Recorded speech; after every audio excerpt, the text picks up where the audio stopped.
If you remember the ride, Phantom Theater at Kings Island, have you seen the show? There's a live stage show that takes place in the Kings Island Theater. It's called Phantom Theater Encore. It's in its second season. But hurry, the show only has a couple more weeks. Hello, everybody. I'm Don Helbig alongside Ryan Sir, and this is Tower Topics.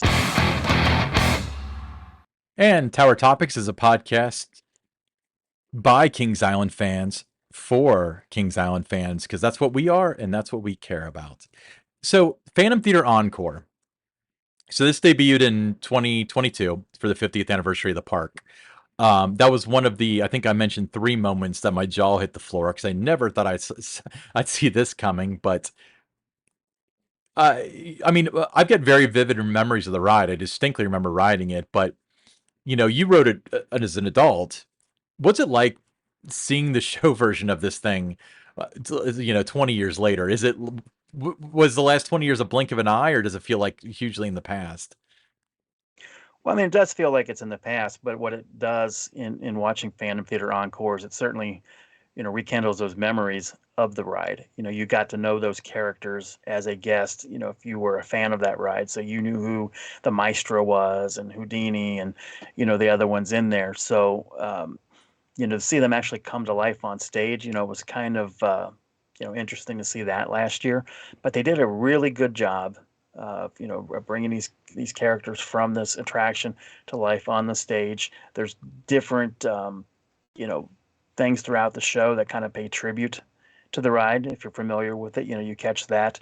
I think one of the hidden gems is not just the show, but it's almost, there's this museum Hmm. when you walk into the lobby. You want to get to the theater early. Yeah. You want to look at the exhibit. You got 10, 15 minutes before the show starts and just take it all in. There's a lot of different, signage. It tells the backstory of Phantom Theater.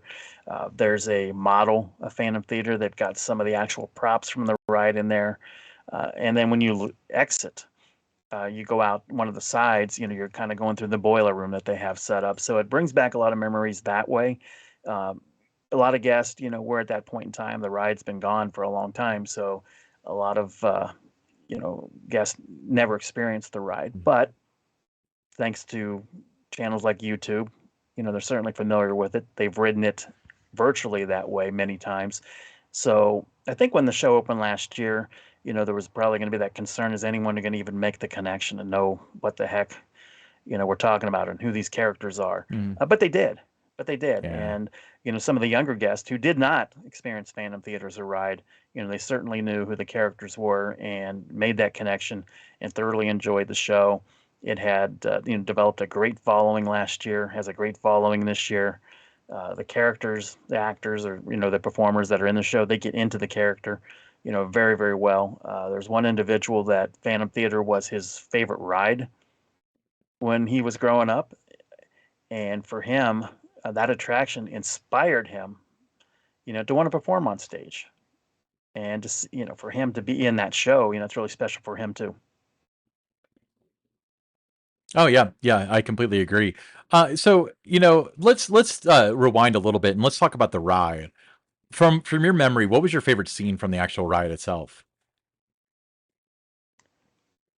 My favorite scene, and it was kind of a little bit more multiple scenes. I always liked the usher, No Legs Larry, Hmm.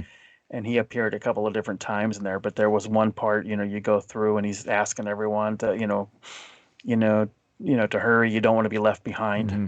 I think that was kind of one of my favorite areas there. And then also toward the end, when you're going through the boiler room, that was another one of my favorite scenes. The Maestro was, really cool. I think, when you were going through the queue, he was up above, playing the piano, and he would turn around and, what are you looking at? Those kind of little lines that he had. That was always fun. So it was a great show. So if the line was, if there was a longer wait for the ride, that was okay because you got to see the maestro do several different, things before you got into the place where you got into the buggy. Yeah, yeah, I remember the Maestro was my one of my favorite parts too. For those of you who haven't ridden it, and I mean, I guess you live under a rock at this point because of the things you mentioned, but when you walk into what is now Boo Blasters on Boo Hill, the main queue area, there's like an overhang that goes around the entire Mhm. the like probably about 15 feet up, where it kind of jets out. like right across from where you enter. That's where the maestro was. So he would turn around and he would play the organ.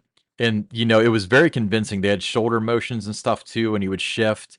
And then, he would turn around and then he would mock the crowd. Say what when I was a kid, I thought that he could react to like actual people, but as an adult, I realized we didn't have the Yeah. technology at the I was time. always like, what are you looking at? That kind of Yeah, thing. And exactly. And it's funny because you'll be back at the end, when he would say yeah, that, you'll be yeah. back.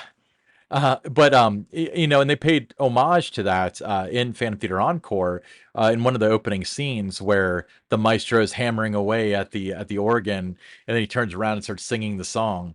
Um, I think that's really cool. Actually, one of the effects that I really think I appreciate that's like a little thing is how the sheet that's covering the organ is like it goes up and it looks like a ghost.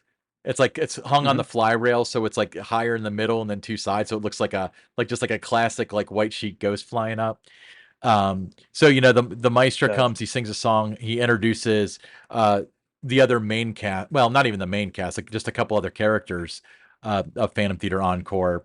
And then they explain that every 50 years the characters come back to life to entertain you once again and to give another shot at what killed them doing the first go around in Phantom Theater. So continuity error because the ride didn't open in 72 50 years ago, and it certainly didn't close in 72, which was 50 years ago.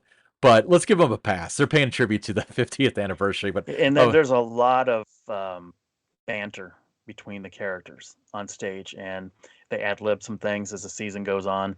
A lot of inside jokes that the regulars that watch a show they get for sure. Some good dance numbers. I mm, think the one Happy Feet, incredible. with the tap yeah, I mean that is incredible. I've seen a lot of shows that have been in that theater. In fact, every show that's been in that theater I've seen, Mm. and that one ranks very, very high on the list. I mean, there were shows. Celebration was a great show. Gotta Dance was a great show, but this is right there with those shows. I mean, it's very well done. Um, the characters get into it. The audience is entertained. When you go to Kings Island, it's a must-do experience is to watch this show. And if you're not in the shows, I mean, it's okay. Just watch the show. You'll be entertained, but you got to hurry because time is running out. I believe it ends its run on August 13th, Mm. around the time that kids go back to school, and the hours and things for parks begin to change around that time. So you don't have a lot of time. So a little bit less than 2 weeks from today will be your last chance to see Phantom Theater Encore, maybe, unless it comes back next year. But to me, it's one of the, like I said, it's a can't miss experience. You'll love the show. You haven't, if you didn't experience Phantom Theater, be sure to watch on YouTube and see the ride before you go see the show. Then a few more things are going to make sense for you. Who's your favorite character? My favorite character.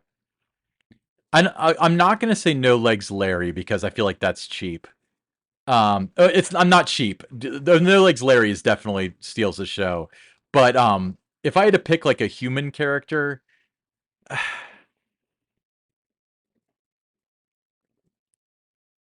the Great Houdolini. I don't know. It's like it Yes. depends on the show because Houdolini is really funny because he comes out several times with it, with his his flower and it immediately wilts and the maestro sometimes would be like, I saw that act in the last show or whatever.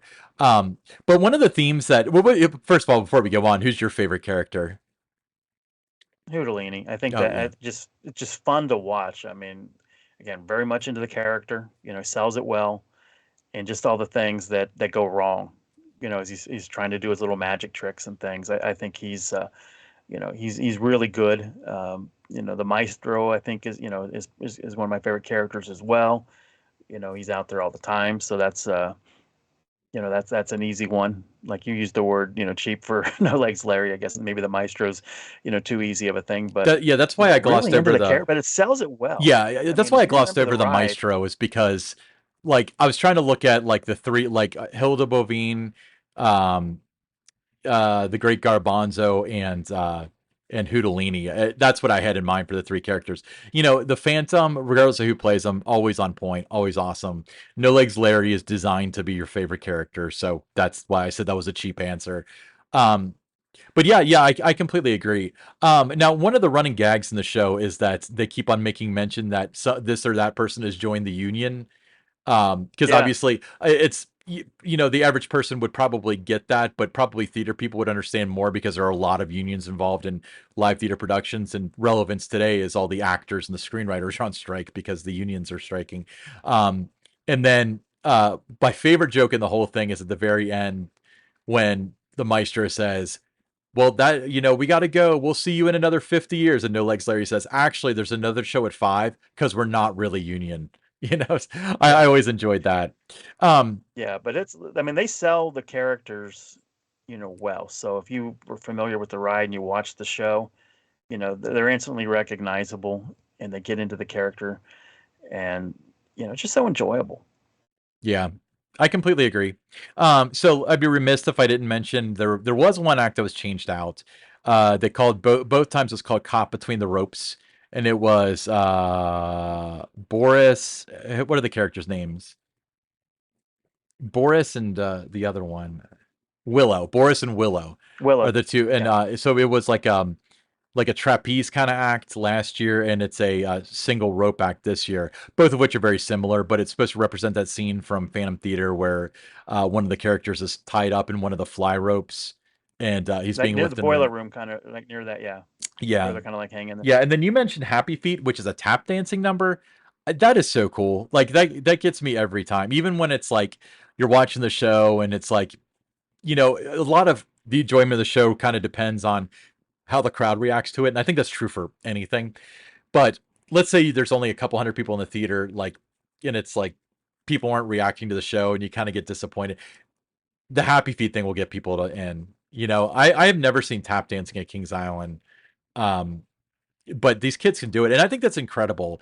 I'm not a singer or a dancer. I'm not even really a talker, apparently, in this episode of, of Tower Topics. But I just like just the fact that they can, let's do ballet now, let's do normal dance now, let's dance hip hop. Like, oh yeah, we'll tap dance, and it's not even like tap dancing like kind of cheap. It's tap dancing kind of like they know really what they're doing tap dancing. And again, I don't know much about tap dancing, so I don't know good from bad, but from the average person's perspective, like it's just fantastic for something that the park has at least never asked them to do, not in their lifetimes.